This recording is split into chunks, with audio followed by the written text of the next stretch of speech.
What's up, Gromies? Welcome back to AROYA Office Hours, episode 143. Your source for free cannabis cultivation education. I'm your host, joined by our Director of Applied Technology, Jason Van Leuven, and a member of our customer support team, Pete Steiner. Also today, we've got something special brewing. We've been joined by Jeff Hegyi from Xotic Brandz in Detroit. We're diving deep into some hot topics that are going to save you some money and increase your yields. Here's what makes this conversation a little unique. Jeff is running a mixed operation with 3 single-tier rooms, 6 double-stack rooms, and a double-stack veg room. That means he's got a lot of real-world experience running both types of systems, single and double-tier, and can give us a lot of straight talk on how that actually works in practice. We're also going to cover sensor density and placement strategies across different substrates and room types, budget-friendly ways to start taking some data, the real differences between single and multi-tier, and the effects of heat stratification and double-tier setups on your cola development and certain types of cultivars. Jeff brings the real world experience from Detroit's challenging market. So get your notebooks ready, Gromies. So let's get into it. Jeff, you want to start us off and introduce yourself and tell the fans a little bit about who you are and what you've been up to? Yeah, my name is Jeff Hegyi. I am the Director of Cultivation for Xotic Brandz here in Detroit, Michigan. I've been growing since 1999 at scale in the legacy market, and about 12 years ago, got into corporate cannabis, and ever since then, it's been an awesome learning experience. And I'm a fool to what I don't know, so I'm always willing to learn and always willing to teach people. I'm not a gatekeeper, and I love what I do. That's awesome. I think that you share a lot of values with us in that regard. It's, I think, one of our favorite parts of what we do to be able to get to share a lot of this knowledge and help keep people, being successful in whatever way they're running their cultivation out there today. So I want to kind of get into the first segment here of sensor density and placement fundamentals. So I know we've talked a lot about this in terms of what we recommend to customers out there in the field. However, one of the things I run into is that a lot of our recommendations were kind of aimed at single tier setups. And now that we're seeing a lot more double and triple tier setups, I'm kind of wondering how you approach the question of sensor density and kind of how you've decided to kind of settle on the numbers that you have in your facility. So I would say, obviously, the 10 by 10 is obviously great. It's a great way to start. It's a great way to approach anything when it comes to that. But as square footage gets bigger, more cultivars are added to said room, you will need more sensors. It's just what it is, because you're going to have different drybacks as you're driving plants. Obviously, a Runs plant is going to drink different than a Cushman's plant. So how do we approach that, and what's the best way, I would say, to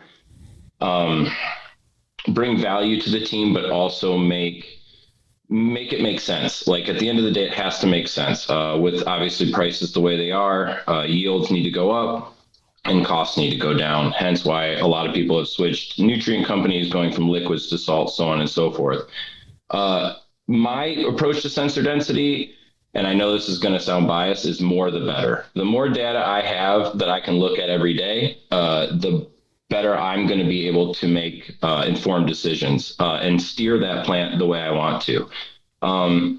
Now, for all groups, that's a little difficult. It is difficult for some groups to invest that kind of capital into that. And I feel it's very important to allocate funds, just as it is to allocate funds for genetics. I feel it's very important to allocate funds for sensors, so your sensor density is, I would say, at max capacity, whatever that is for your facility, whether you're running a 20 lighter at your home or whether you're running a 200 lighter per room at a 50,000 square foot facility. So I think it really depends on what you're trying to achieve. So it's a tough question to answer, but I think more sensor density is better because you just have more data inputs to read off of. Sorry if that wasn't a great answer for this. No, I think that actually is it's a great answer to get us started off with. I think Jason's original recommendations were always like, one sensor per 100 square feet as a minimum in terms of what you're going to be wanting to run with. What do you think about the differences, Jason, between what Jeff's kind of proposing to most growers versus what we've traditionally said to people? Yeah, maybe Jeff will walk us through kind of a breakdown of how he's got one of those rooms set up. Square footage wise, how many strains he's running in there, irrigation zones, and then how those sensors are allocated as well. Yeah, sure. So we have some rooms that are single tier. The single tier rooms, we're running about 4 cultivars.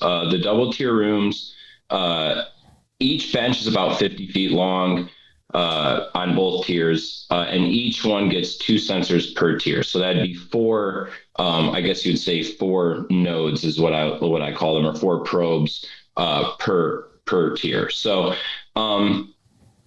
I think that the way that the single tiers are laid out, I think is a little more conducive for my style of growing, because I think I'm always a less is more kind of individual.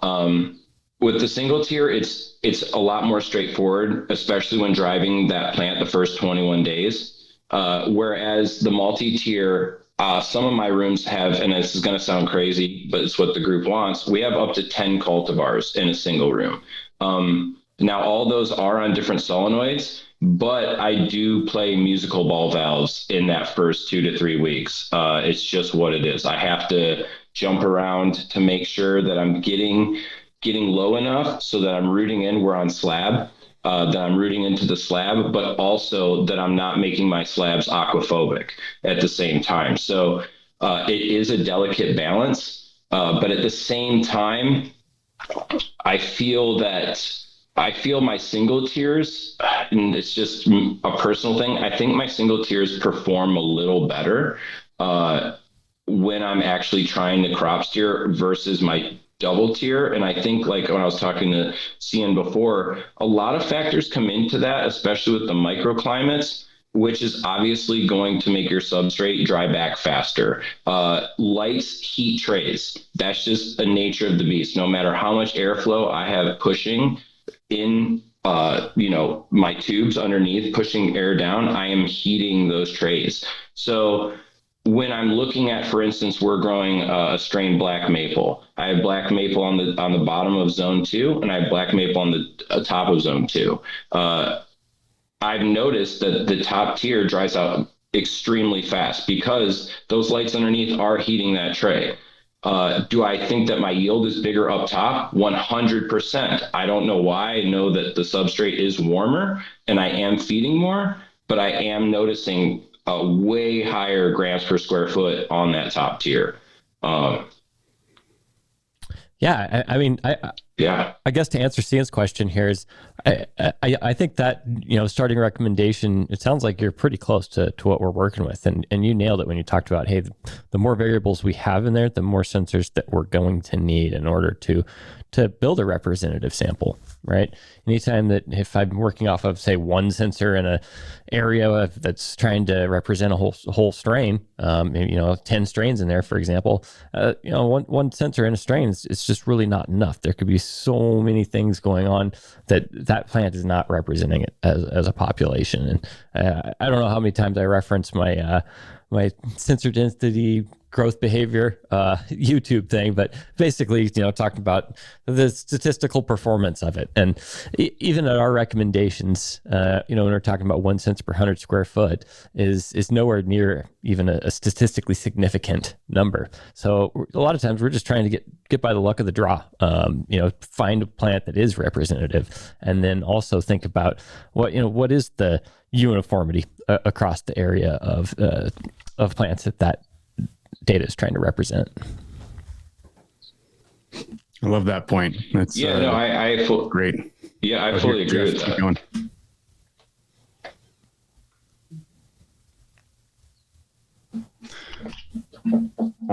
So I think one of the things that's really kind of important about that is that you're adapting the needs of how many sensors you're putting in play to how many cultivars you're running at any one given time. And it seems like it's not just relative to square footage for you, but also relative to, like Jason said, the amount of variables that you are encountering in the room, whether that's going to be variables with the way that your substrate is drying back, or variables with the way that your temperature and humidity is stratified across those double stack rooms. And I think it's important to remember that, a lot of times we give these rules of thumb, and they are just that, right?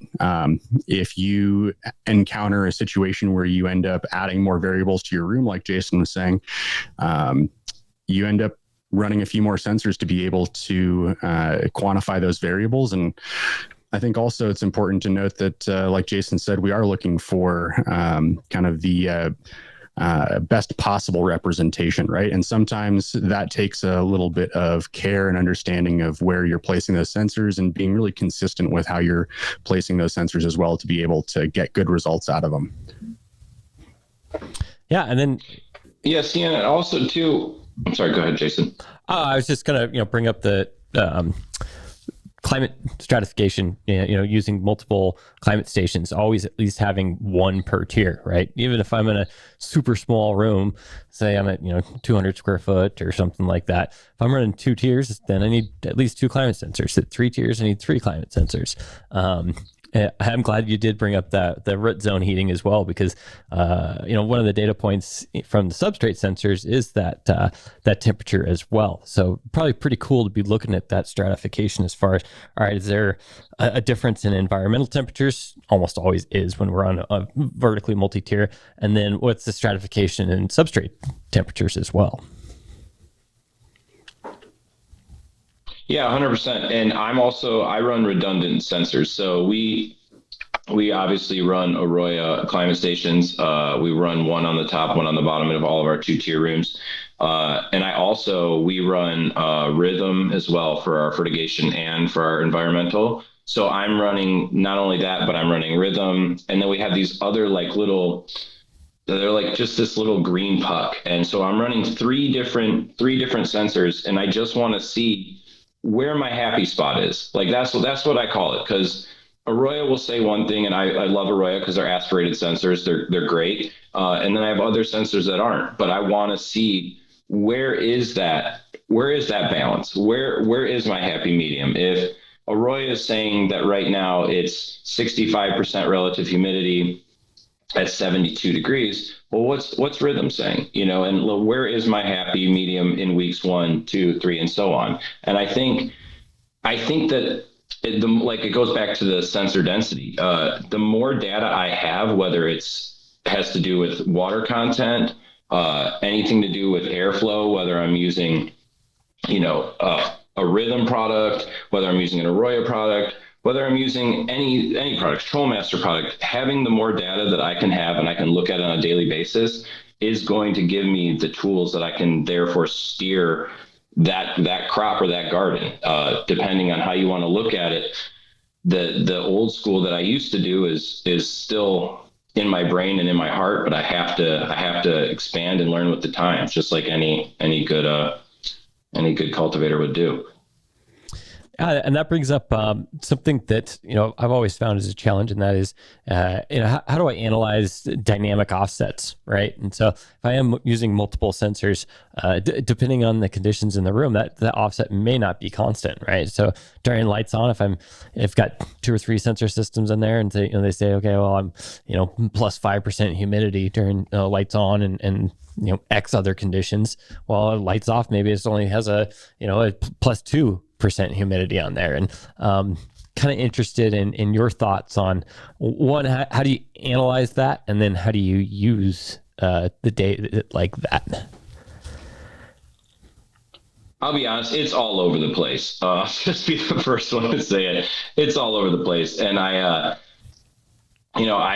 think honestly, I think the AROYA sensors, the climate station, the aspirated sensors are my best readings. And it's not me being biased. It's me seeing this data come in. I think a lot of it comes down and I hate to say it, comes down to guesswork. For the first couple of weeks when I'm learning when we first started this facility, it was like, hey, this is reading at night. This one's reading a 5% difference in relative humidity than this one. Where does it really lie? And over time, you kind of can notice little things with the cultivar. Like if you've grown a certain cultivar before, like lemon cherry gelato, you can see certain things that you're like, okay, I know this one likes a lot of light, or I know this one likes a little less water. And I can therefore go back and look at the data, whether it be for moisture, humidity, or whatever it may be, and make those calculated decisions. But for the first, when using multiple sensors, yeah, it's guesswork at first, and then you start to implement it. And I know it sounds crazy. I implemented a degree at a time, and I implemented 1% at a time. Because that's usually, I find, where the turn is. If I'm like, oh, I'm going to look at my data and I'm going to adjust it 5%, or I'm going to, turn the lights down 10%, and I'm going with these big gaps, I'm not actually getting the data I want. But when I go 1% by 1%, I know when that thing turns. And I always go back to what you guys said a long time ago. It's the Ferrari versus the semi truck. If I'm going really fast and I turn that wheel super hard, 15 or 20 degrees, I'm going to wreck that car. But if I just turn it 1%, I'm still on the road. I can make that steer. And if it's wrong, I can steer it back pretty fast. As where if I do big adjustments or big maneuvers, it's regardless of the substrate I'm in, or the PPFD or my relative humidity or any of those things, it's harder to turn back. It is way harder. So I go very little increments, and that's how I apply that data. Are you meaning to tell me you can't unherm the room after you grew it too warm? Well, I don't want to say it, but they make products out there that claim they can do that. I've never had to use them, but there are products. From our list while Jeff gets back and sorted. I know one of the questions on the list was what's the expected lifespan of the Teros 12 sensor? And this one kind of spoke to me because and I was telling Jeff this earlier. I started using, actually the predecessor to the Teros 12 is the GS3, and that was back in 2017, I believe. And then the Teros 12 came out. Well, within about a year of me starting to use those GS3s, and I'm pretty sure I've got sensors that still work. So, we're running on 7-8 years of those Teros 12s, and they're very robust electronic. They're epoxy potted in I believe it's an ASA plastic housing.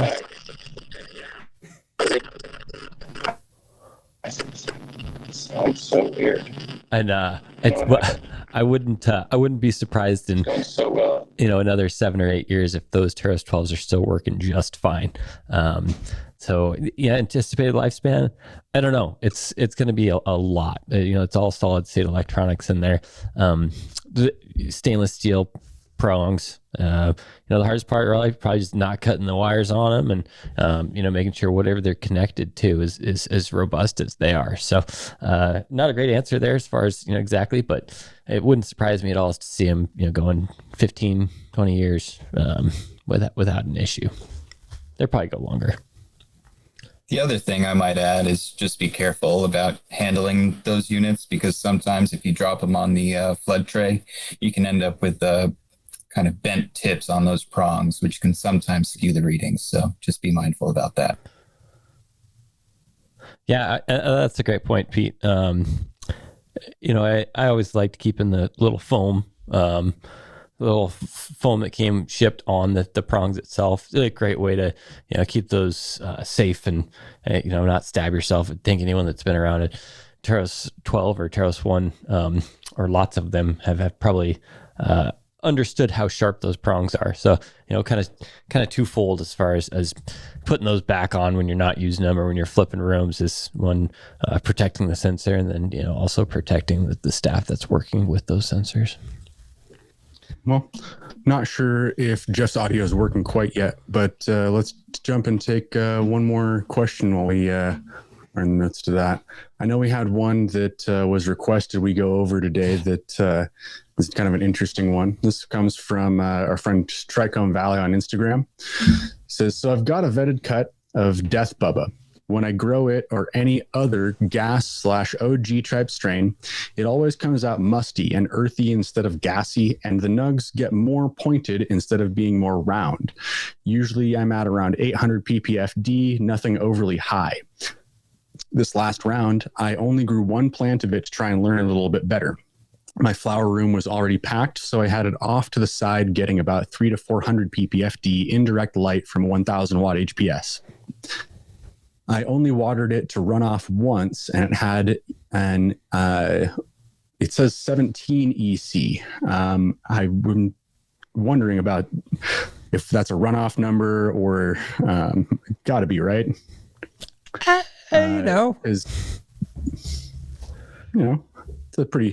It's a strong number. No burning, very happy plant. This plant is super gassy. Nug shape is round.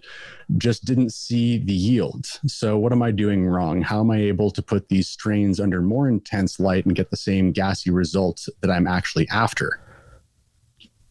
Yeah. So, obviously a couple things here. It sounds like a number of variables that have changed amongst those circumstances.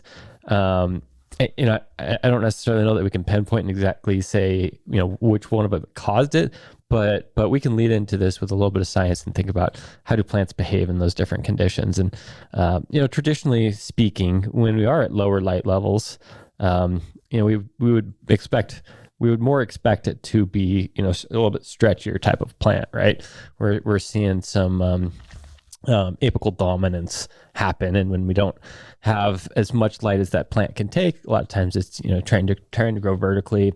We can see a little bit of that foxtailing that it sounds like he was experiencing under the higher light levels, right? So kind of counterintuitive there. But if maybe that EC level was significantly high, we know that reducing the osmotic differential by having a high EC in the substrate can definitely combat a lot of the stretching that we see. And that's why we do generative stacking in the early stages of flowering. So what my approach would be is probably try and get a high EC in a little bit more light levels. And then we could also think about, is it possibly some of the filtered spectrum, what exact amounts of light is that plant getting?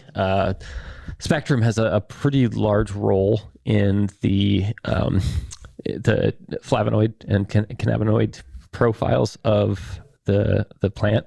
So anything that's producing, or working off a secondary metabolite, those are some of those complex notes that we're going to be smelling in there. So I think about, all right, well, is it related to that? Is it related to the substrate EC? And I would expect that, if you narrow down what variable it was, you can get greater yields out of it by being able to grow it in the higher light levels. Making sure you got CO2 levels correct as well.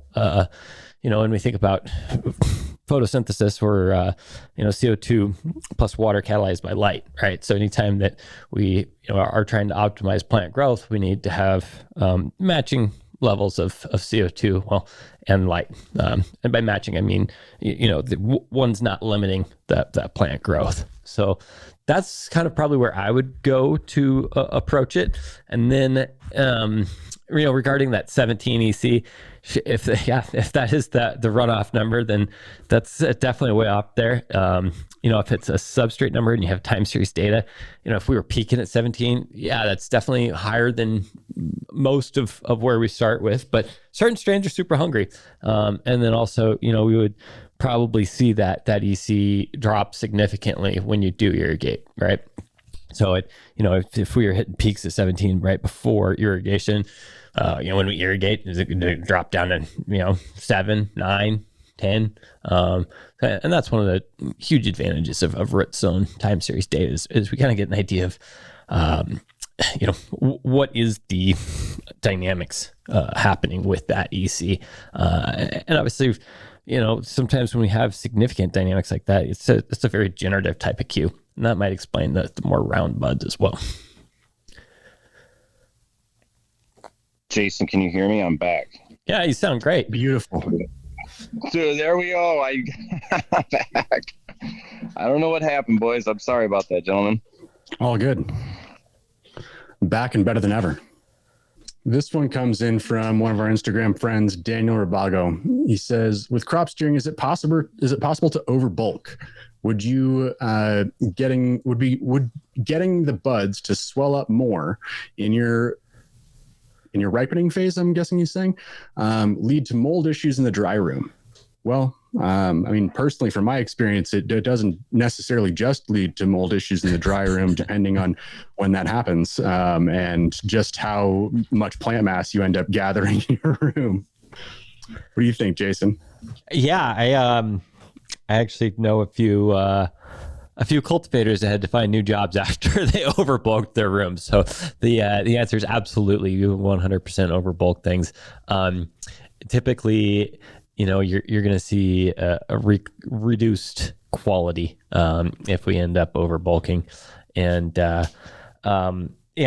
obviously, there's going to be some compromise between quality and yield. And that's one of the reasons that we are able to work with, shifting these strategies and talking about both intensity and duration in respect to what a strain's preference is. Because, certain types of plants are going to be very resistant to overbulking, if you will. And so your crop steering strategy that might work great for one strain may end up blowing out another type of strain. So that's where, lots of good documentation comes into play. It's taking the effort to try and start optimizing each genetic potential from the crops that you have in there. And anytime we're working with so many strains in a room, and we start getting there in the, say, 10 strains in a room, it sounds like Jeff's got 10 strains in some rooms. We got to start trying to average out things, right? We got to start grouping plants that behave similarly, things that as far as environmental factors, especially, we got to work with those. And then I think one of the things that, we used to talk a little bit on the show as well is if we do have limitations to uniformity, say because of 10 strains in a room, and maybe we're on triple stack, which Jeff was in here so he could chat about this. But let's put plants where they're going to grow best. I used to do it in the greenhouses where certain plants that didn't mind being cold, I'd put them up towards the vent, and some strains that grew better in the warmer temperatures would put them back at the greenhouse towards the exhausts. And I think, in a triple stack, I think he was talking about that maple strain that, grew better with the warmer substrate. Well, was that the only variable? Maybe it would be best to get all of that strain up on the second tier. And that's where you got to kind of work with what you have. And so if you have some variation and you have a lot of different genetics, let's just try to work with them and make the best of things.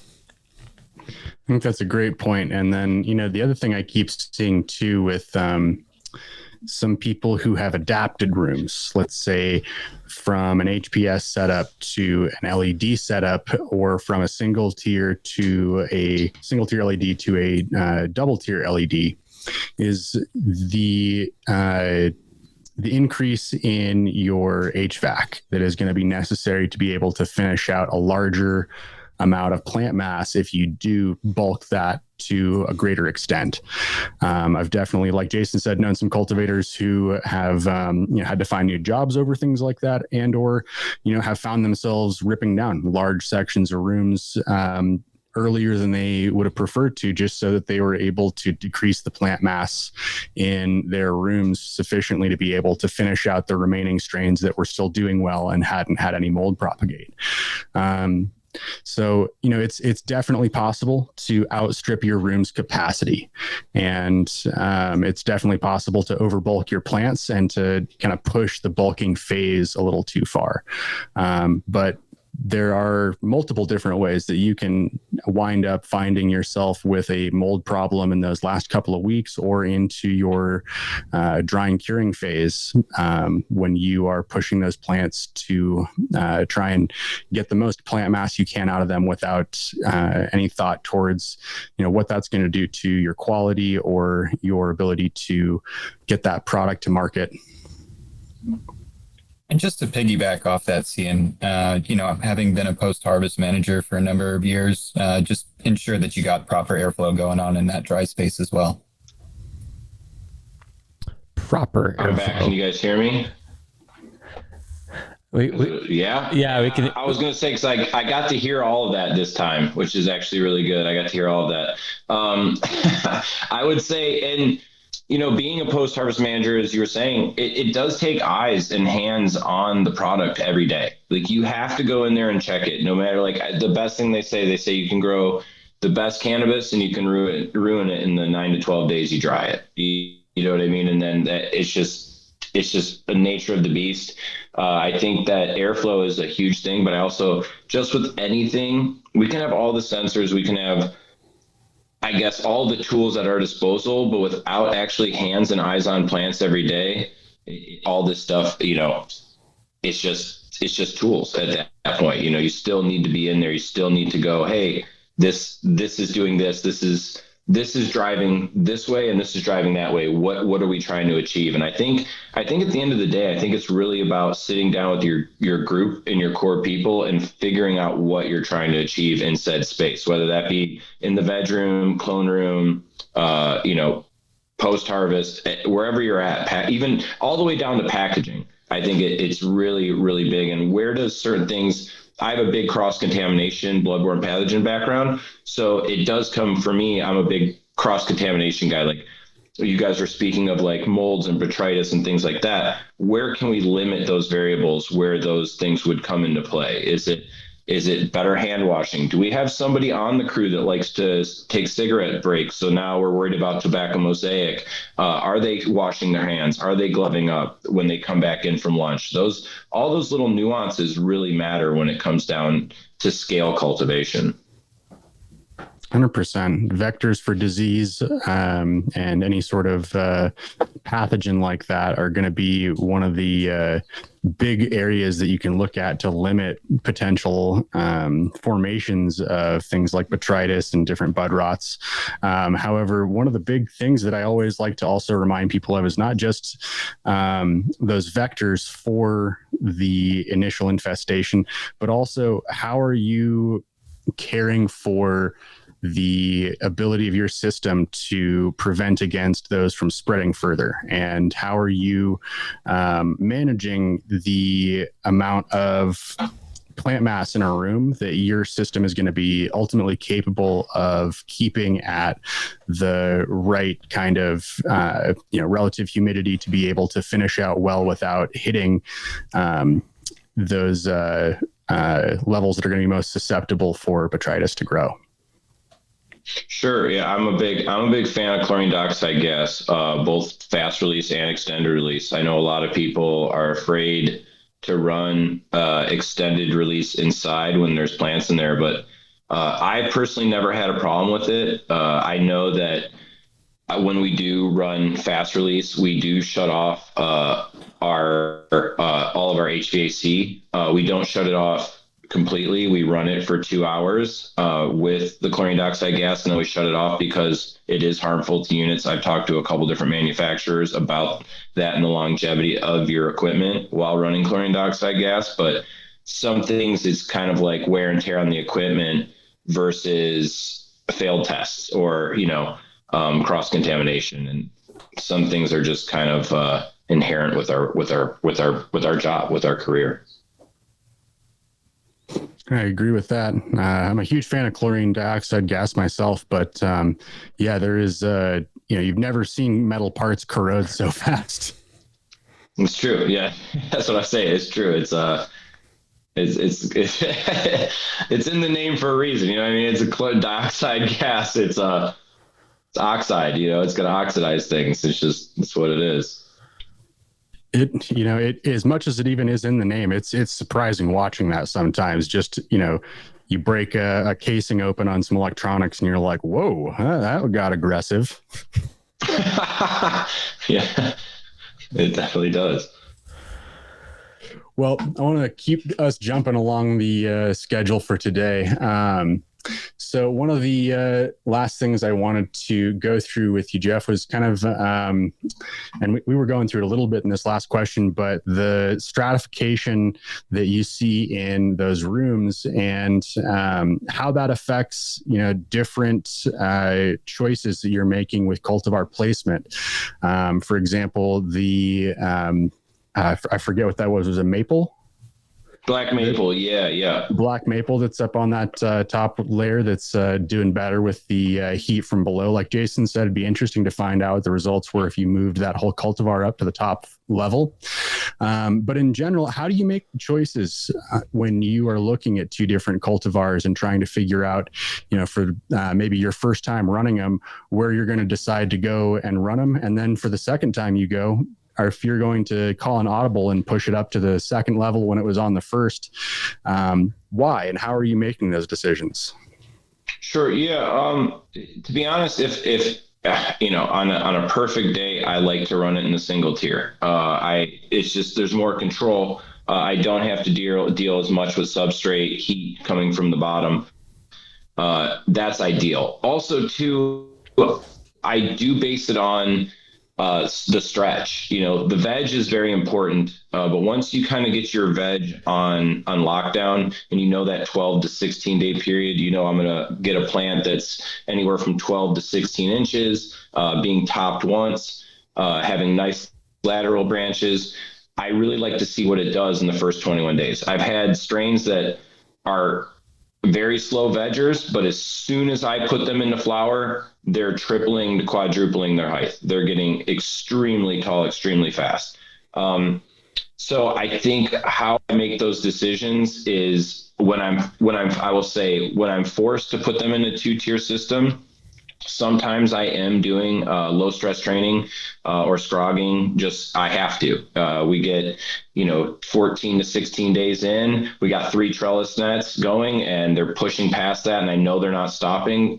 Just based on seeing bud formation and the way they're stacking, it's a split second decision where I'm like, hey guys, we got to get in there today, and we're gonna have to scrog these plants. It's just part of it.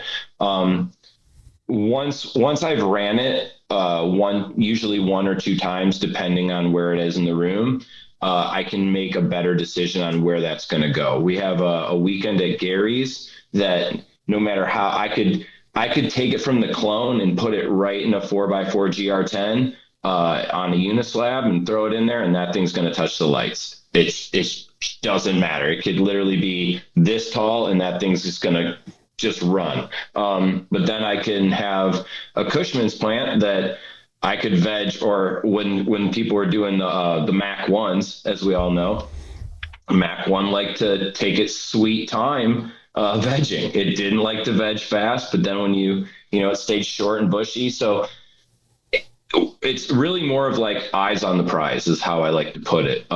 Is if I get to see it and I get to, I guess, it's like me, like I was saying, I get to touch that plant every day. I can see, okay, this thing likes to have a lot of lateral branches, or this thing likes to have extremely long node spacing. If I see extremely long node spacing in the first 21 days, I'm going to put my bottom dollar that it's going to be a stretcher and it's going to want to touch the lights. So it's really about just seeing what that cultivar does. And also now too, as you guys know, a lot of the times cultivars we get, if you're not popping it from seed, even if you're getting it from tissue culture, what they say sometimes isn't what it is. I hate to be that guy, but it's like, this is this. And you're like, oh, sick, I've grown that before. And sure, it might be close, but that phenotype's just a little bit different. It had this much more of this lineage compared to this lineage. So it wants to do this technique a little different than this one wanted to do this technique, so I think it's all subjective at the end of the day. It's very tough unless you grow it. And then also too, or if you can have someone that has grown that specific one, like if you are getting your tissue cultures from a verified lab and you know that the person in that lab has grown this cultivar, a lot of those notes coming from those breeders are so important. And I think a lot of the time people are like, oh, no, I got it. The more stuff people can give me, the better. If you've grown it 3,000 times, tell me what you love about it. Tell me what you don't like about it, because I'm going to take all that in and just use that to my advantage. I think one of the funny anecdotes, and I ran into this when I was cultivating as well, is a lot of times we abbreviate strains with, just like two things. And it's like, all right, well, is that Granddaddy Purple or is that Gary Payton? We'll know when it grows. Exactly. That's the thing. It's like, how do we, how do I approach those situations? I think, honestly, the first round, everybody always says when you're in a new facility or you're a brand new cultivator, your first round is always going to be your best round. It's repeated rounds. And what do you do with that data? I don't say anybody, but a lot of people can grow amazing cannabis the first time. They'll knock it out of the park. But then what do you see when they're repeating that process? Do you see them going up with yield in grams per square foot? Do you see them going down? Do you see them leveling out? And what changes, like Jason was saying, are made to, I guess, to make those educated decisions? Like he just brought up a valid point. Going forward, I'm going to literally, that black maple's going on one row and it's going to go up top for a round, and then we're going to put it down low for a round, and it's not going to go, back and forth, because those are like little things that I may end up pulling an extra 15 grams a square foot. And that's huge. You know what I mean? Just by tweaking it a little bit. Yeah. And usually growers that we're working with are seeing increases in yields. Maybe it's because if we're getting lucky working with them, I don't know. Helping them utilize the tools, give them as much insight as we can, and encourage that they do some of their own learning and stuff. And it's a lot. Most of the ones I like to think they're getting better, but you're exactly right. How repeatable is the process? Exactly. And I speak in these terms more of like, because I know that this goes out to a lot of people, and I always remember where I came from. Even though I grew thousands of plants outdoor and I was growing at scale before many were, I still remember my first 4-lighter in my basement. And I know that there's people that listen to the show that are like, they don't have all the tools, they don't have all the money, they don't have all like the equipment that we get to play with every day. We're very fortunate, and I'm very blessed to have that opportunity. But I also want to make it easy for people out there that this is their first round and they've never done it. And if I can help them grow a successful round, that's what it's all about. This industry for me, like I said when I first did my little opening with you guys, is I'm not a gatekeeper. I don't feel there's no benefit in me gatekeeping knowledge from people, because the more knowledge I give to them, they might know something I don't. And that knowledge to me could be worth its weight in gold. You never know.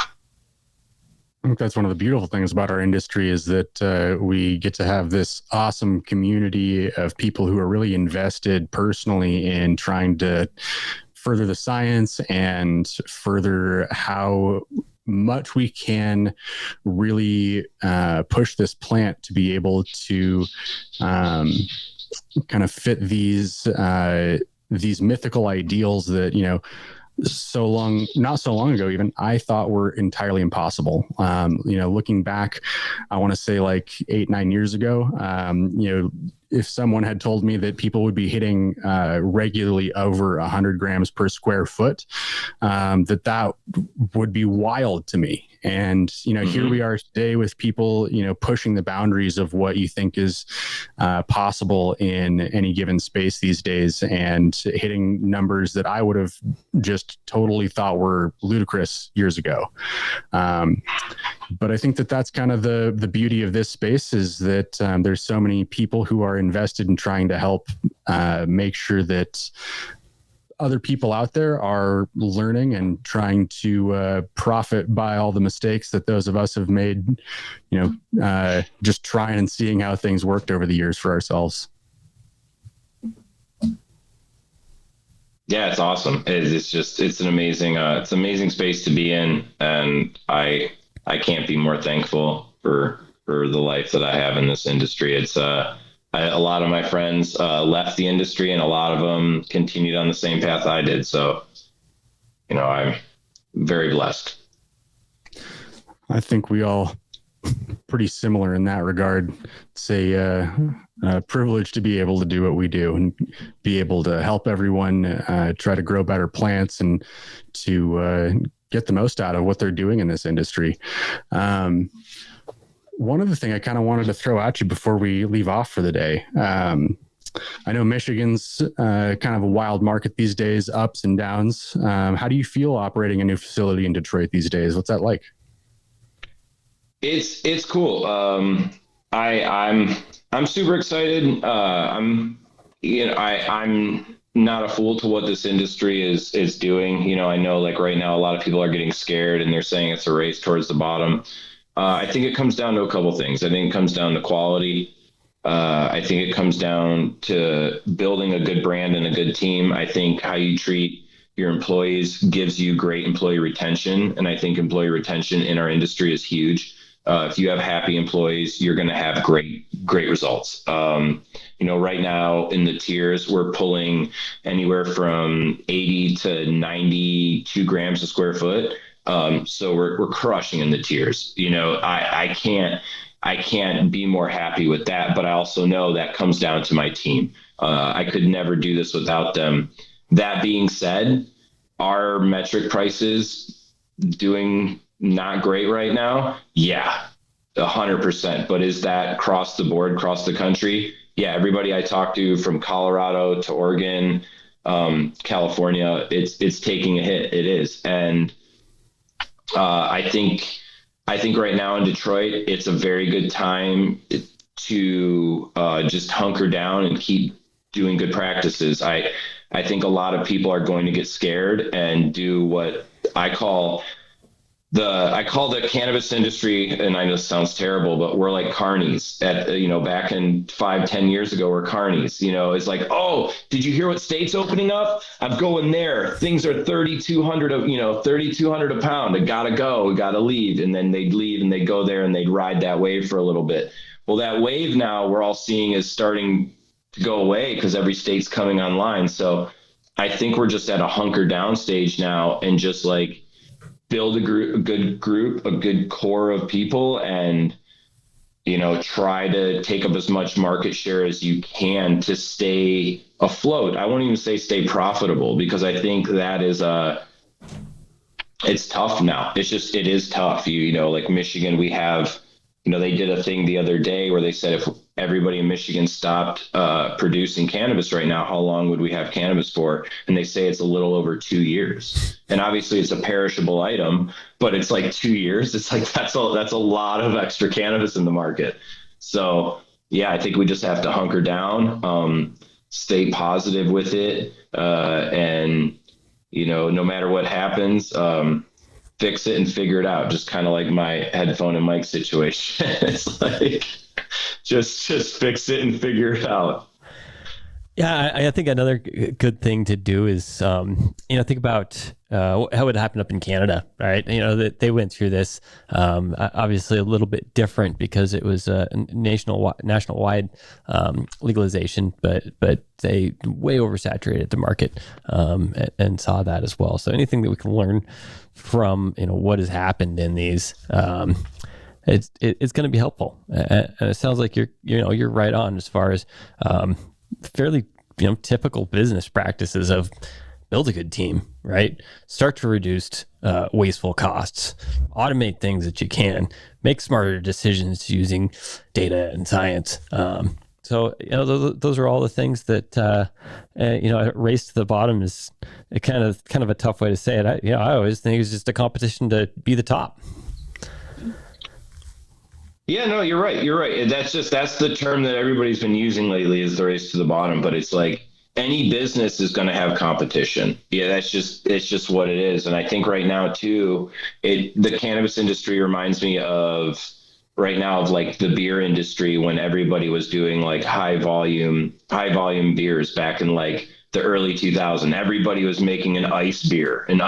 So now everybody's trying to hit these 27 to 32% THC. You know what I mean? It's our ice beer era, you know? So it's like, when will that settle out and we go back to actually like growing strains that everybody enjoys? You know, I think that's a big thing. Cian and I were talking about that as well. And I think that'll come back. I think that'll be a thing. I think that'll come back. I think so too. Thanks, Alex. I think there's more and more of it. You know what I mean?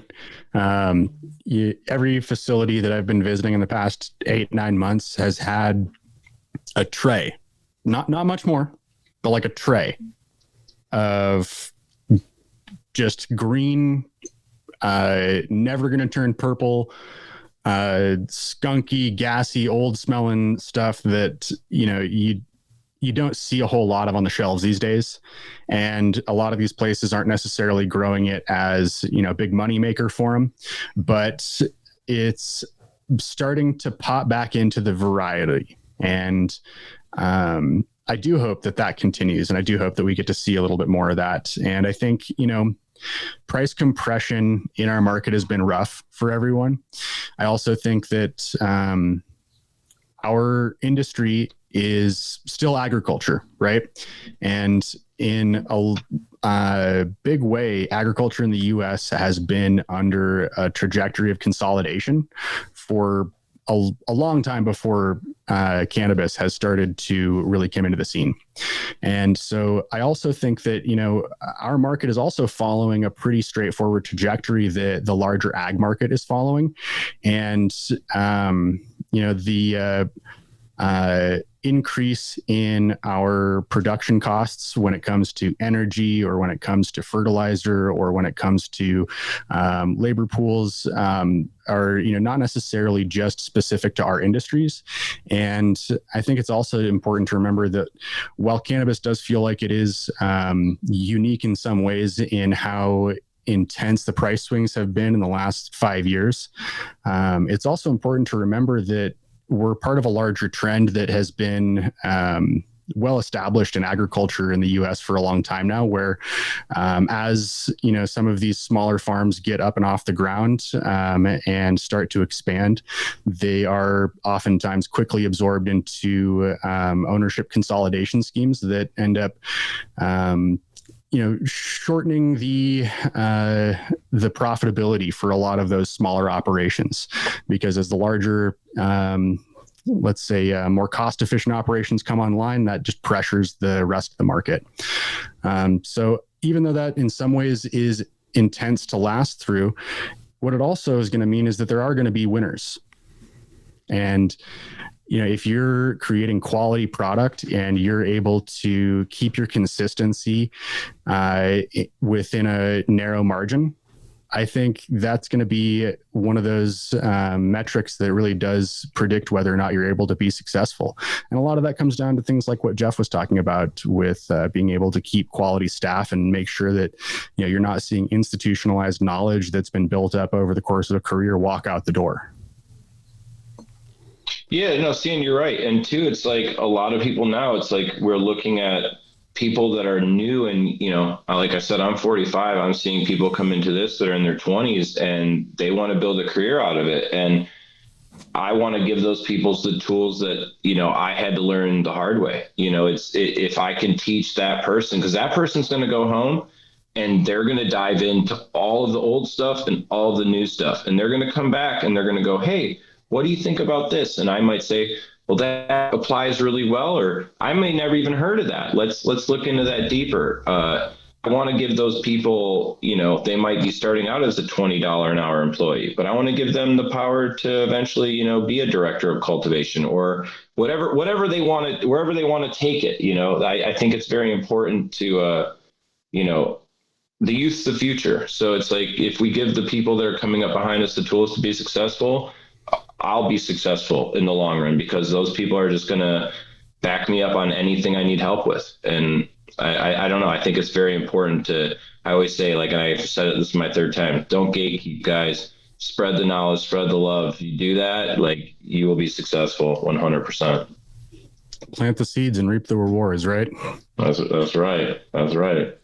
Well, I should probably round us on out towards our finish for the day. We're headed just a little ways past our normal hour mark, but it's been an awesome conversation. I'm sure we're going to have quite a few more, Jeff. You're a lot of fun to talk to, and I'm going to try to keep tabs on what's going on over there in Detroit from time to time. I want to thank everyone today for jumping in and watching our office hours segment for the day. Episode 143, huge thanks to Jeff Hegyi from Xotic in Detroit, sharing your knowledge and your real world experience with us. If you want to learn some more about AROYA, please contact our sales team at sales@aroya.io. If this episode's helped you level up your cultivation game, smash the like button and subscribe if you haven't already. Share this with your grow crew. Your questions drive the show, so keep them coming in. DM us, email us, send them into sales@aroya.io or into our Instagram account. If you like the show, please give us a like or a follow or review wherever you're tuning into from today. And remember, we're here dropping free cultivation education because we believe every grower deserves access to the knowledge that can transform their operation. Until next week, keep growing, keep learning, keep pushing the boundaries of what's possible. And like Jeff said, don't gatekeep. All right, guys, we'll see you next week. Thanks, Jeff. Thanks, guys.